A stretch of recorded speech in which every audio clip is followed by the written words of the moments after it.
I went back to the worst Call of Duty in 2022, and this is what it's like now. I was absolutely shocked at what I discovered. I think we can all agree Infinite Warfare is the worst perceived Call of Duty. Its launch trailer was one of the most disliked videos across all of YouTube ever. I distinctly remember when the game was first announced. The entire fan base was livid that Call of Duty was progressing even further in the future. And honestly, I was really surprised upon returning to this game to find that there are a lot of people that still actively play. And I mean, they play it a lot. They are religiously playing this game still. There were people that I was constantly going up against that had obviously never touched a woman or grass in their entire life.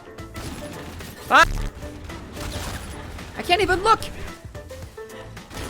What the fuck? Is that a Tesla? No way. Ah! I was fully expecting to come back to this game and dislike it because it is so old and hated on, and I was completely shocked at what I found instead. So my very last video was me returning to the best Call of Duty of all time, Black Ops 2, and just seeing what it was like now. So I decided, why not return to the worst Call of Duty of all time and seeing what it was like now. Personally, I've never hated Infinite Warfare. I actually quite enjoyed this game when it was brand new. Although Zombies is my second favorite zombies of all time, and we'll get to that later, the multiplayer was pretty forgettable. It wasn't ever very fantastic, even when the game was brand new. It's pretty mid maps, pretty mid guns, and more jetpacks, which no one really cared for at all. But upon my return, I was shocked to find that I actually really enjoyed the multiplayer, even more than I did when it was brand new. I was pretty hooked for a while, and I even played it on stream as well. I can't really decide if this is because of the lack of even half-decent Call of Duty content we've gotten since Infinite Warfare. Bruh. Hello, motherfucker. Or if it's because my opinion on jetpacks has changed. I think it's because of the lack of content though. To be fair, Activision as a whole has obviously stopped giving a fuck about Call of Duty since the release of Infinite Warfare, and I feel like Infinite Warfare was the last Call of Duty that they actually tried on. Since then, it's just been a bunch of reskinned and rushed bullshit. At least Infinite Warfare was unique. Although I have enjoyed my time on Infinite Warfare's multiplayer, it was nothing special. It was better than the multiplayer we've gotten recently, but that's because the bar is so incredibly low considering what we've gotten recently. The state of the game is pretty shot. Basically, everybody just runs around with legendary variants of weapons. Oh yeah, who remembers variants? Yeah, that ruined my life. Everyone has insanely overpowered variants of weapons, and pretty much they all just one-shot you, and everyone is abusing this. I cannot count how many times I was killed by the Titan LMG. It's pretty insane. Well, JDO, how do you get a very overpowered variant of a weapon? Well, I'll tell you, because I'm sure you're incredibly interested on how to get better weapons for the worst Call of Duty of all time that came out in 2016 and is now more dead than your grandma. I have two words for you: supply drops. Anyone remember these bitches? Yeah, I do. I hate them with a passion. They had these shits on Advanced Warfare, Black Ops 3, and Infinite Warfare, so 3 years in a row of supply drops. Not a good time in gaming at all. Well, I had a shit ton of keys, which are how you open supply drops, and I decided to use all of them to see what I got. Although I hated them, it gave me such an insane rush, and I kinda liked it. I almost even got COD points until I realized what I was doing and I killed myself. I seriously almost bought COD points for Infinite Warfare. Really? Okay, so what is Infinite Warfare actually like now? Well, only the people that love Infinite Warfare more than any other Call of Duty are playing it, which means there are a lot of jetpack sweats. I'm seeing people pull stunts that I haven't seen the pros pull. Unlike Black Ops 2 though, there aren't any hackers. I think Infinite Warfare is new enough to be immune to mainstream hacking, but sometimes it certainly felt like I was being killed by hackers. I think this game was seriously underrated. I can honestly say that upon trying it out again. This game had some really unique and cool maps. There aren't really any other Call of Duty maps like this, I could say that honestly. Yes, the game went way overboard into the future, but you have to admit, some of the maps look damn cool. Mainly the people that play Infinite Warfare right now are just so insanely good that it's almost toxic. These guys were exploiting every opportunity to just absolutely dome me. I will say, it was very forgettable using specialists. I didn't even remember that specialists were a thing until hour 3 of returning. Do you guys remember specialists? Talk about ruining the game, man. I had people teleporting back in time to clap my cheeks as a specialist. I had people going invisible right when I was about to deliver a final blow. Shit was so infuriating, and it made me realize how much I hated specialists. Like I said, I really did get hooked. Once I got used to a couple of things, I started clapping kids. No, not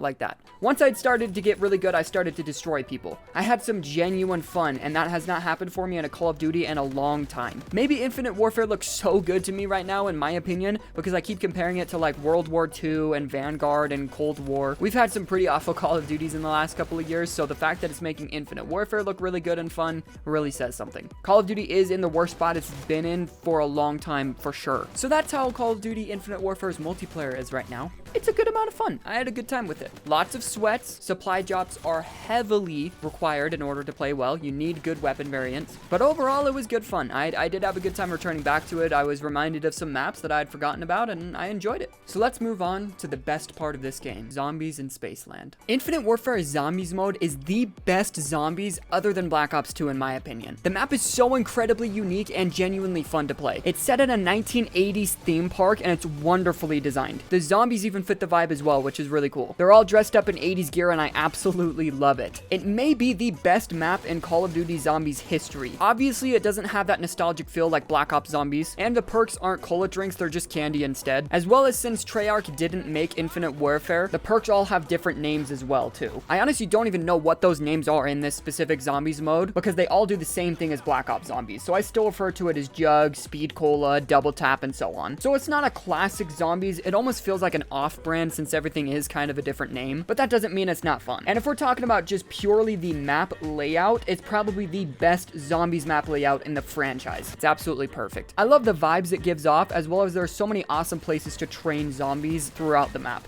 It's amazing playing single player, as well as it's amazing playing with friends. There is a lot to do in Zombies in Spaceland. There's 4 portals that you have to go through all throughout the map that link to the main portal in the middle of the map. These portals, once all connected, lead to a Pack-a-Punch station. I don't know what it's actually called technically in Zombies in Spaceland, but I call it Pack-a-Punch. There's really fun wonder weapons to get as well. In this footage you're seeing here, I'm getting what's called the Shredifier. It's one of my favorite wonder weapons ever. Fuck! Why you gotta be like this, bitch? Yes! We did it!